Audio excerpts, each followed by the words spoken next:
Salam à tous et je suis très heureux de vous retrouver pour une nouvelle vidéo. Aujourd'hui, on va faire l'avant-match de ce Maroc-Sierra Leone, match qui prendra place demain à partir de 16h du côté de San Pedro en Côte d'Ivoire. Donc par rapport à ce match-là, c'est le dernier test, le dernier match des Lions de l'Atlas avant d'entamer cette grande CAN 2023. Donc forcément, il va falloir gagner ce match-là pour directement gagner en confiance. Comme toujours, avant qu'on commence avec cette vidéo, si ce n'est pas fait, je t'invite à t'abonner, à liker et à commenter cette vidéo. Et un très grand merci à l'ensemble des personnes qui feront ça. Et d'ailleurs, un très grand merci à vous tous pour tous vos retours sur la meilleure vidéo de l'histoire de ma chaîne que j'ai sortie d'ailleurs récemment. Et je t'invite directement à aller la voir si ce n'est pas fait. Pour commencer dans cette vidéo, logiquement, vous le savez, à part si vous habitez dans une grotte, le Maroc va affronter la Sierra Leone du côté de San Pedro en Côte d'Ivoire du coup demain à partir de 16h. Et ce match-là, comme je l'ai dit, c'est le dernier match avant cette CAN 2023, c'est le match qui va nous permettre d'ajuster vraiment les dernières choses qui ne vont pas dans l'équipe. C'est le match qui va nous permettre de gagner en confiance, qui va nous permettre directement de rentrer dans la compétition. Parce que moi, je vous le dis, ce genre de matchs qui sont vraiment à l'approche de la compétition, pour moi, c'est vraiment des matchs qui te permettent directement de rentrer dans cette Coupe d'Afrique. Donc forcément, il va falloir gagner et ça va être ça le principal but de nos Lions de l'Atlas. Je viens d'y penser maintenant, mais il y a quand même une donnée qu'on ne prend pas en compte, c'est que pour ce match amical face à la Sierra Leone, le Maroc a la chance et l'opportunité de jouer directement à San Pedro en Côte d'Ivoire, alors que les autres équipes nationales africaines ont joué dans d'autres pays. Nous, au moins, on a la chance de jouer directement en Côte d'Ivoire et de pouvoir un petit peu s'acclimater au climat parce que par rapport aux pelouses, on va revenir sur ça juste après, c'est vraiment de la bonne qualité. Cela fait maintenant plusieurs jours que le Maroc est arrivé en Côte d'Ivoire et la préparation se passe très bien. Le groupe est concentré, déterminé et a un seul objectif, gagner cette Coupe d'Afrique. C'est à chaque fois ce qui est ressorti lors des interviews.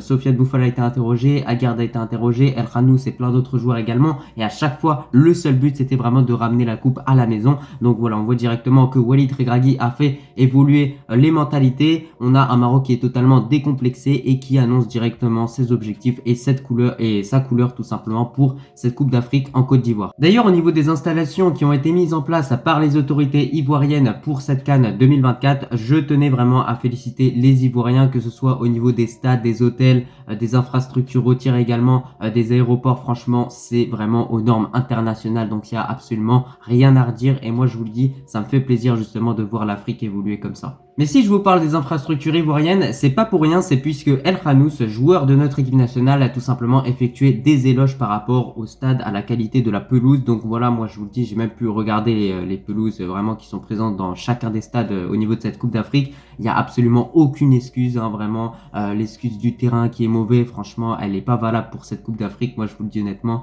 les Ivoiriens, ils ont fait le taf durant toute l'année pour vraiment qu'il y ait des stades de qualité. Donc ne sortez pas cette excuse durant la compétition, c'est pas la peine, franchement elle est pas valable.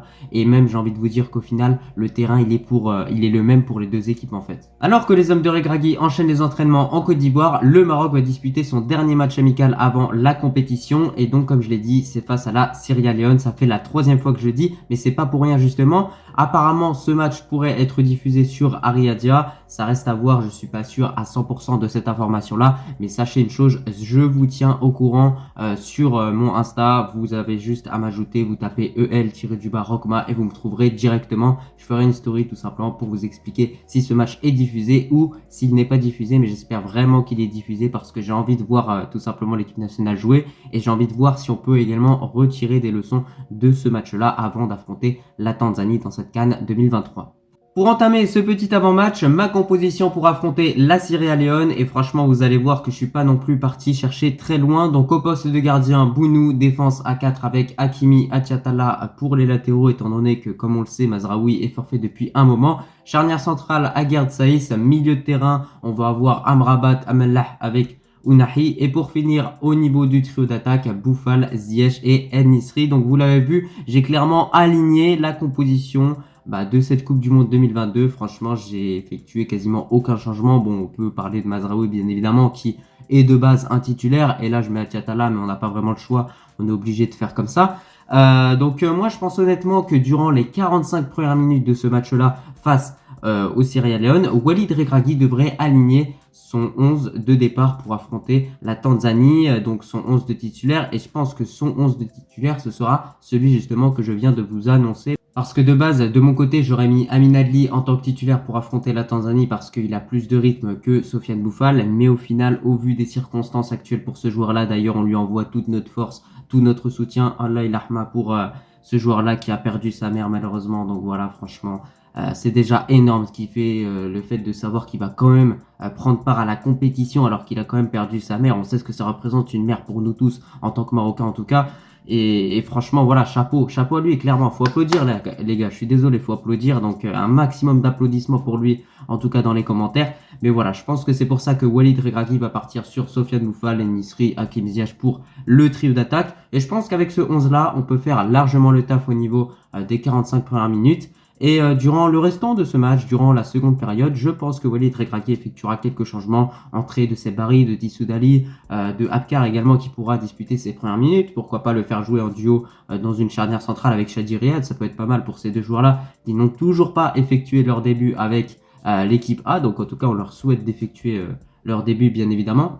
Donc le but aussi de ce match face au Sierra Leone, c'est d'éviter au maximum les blessures. Donc c'est pour ça que je pense que pour les 45 premières minutes, il faut mettre les cadres sur le terrain histoire de faire une petite dernière répétition. Et ensuite pour les autres 45 minutes, il faut faire un petit peu tourner l'effectif, voir également quels peuvent être les super subs durant cette CAN 2023, parce qu'on sait que durant cette Coupe du Monde 2022, à chaque fois Walid Regragui, il comptait toujours un petit peu sur les mêmes joueurs pour entrer en deuxième période. Souvent c'était Abou Khlel, c'était également tout simplement Hamdallah, même s'il n'était pas toujours bon. Donc voilà, on sait qu'il aura aussi des décisions comme ça à prendre et c'est pour ça que ce genre de matchs sont faits justement pour ça. En tout cas, n'hésitez pas à me donner votre composition pour ce match face au Sierra Leone ainsi que votre pronostic. Et du coup, maintenant, dans cette vidéo, au niveau de mes attentes et de mon pronostic par rapport à ce dernier test avant cette grande CAN 2024, bah écoutez, franchement, je sais qu'on va assister à un match qui ne va pas être exceptionnel de la part de notre équipe nationale, tout simplement parce qu'il y a cette crainte de blessure qui va être tout simplement dans la tête de nos joueurs, que ce soit du côté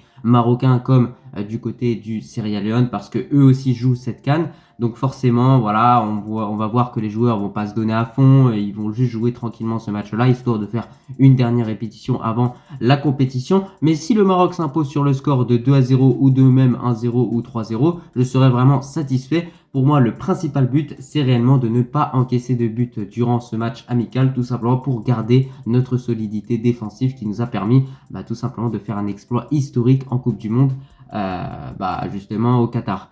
Donc en tout cas, c'était un petit peu tout pour cette vidéo. J'espère qu'elle vous a plu. On a vraiment parlé en long et en large de ce Maroc-Sierra Leone. J'espère franchement, Inch'Allah, qu'il sera diffusé parce que j'ai envie de voir ce match-là clairement et j'ai envie d'effectuer aussi un débrief.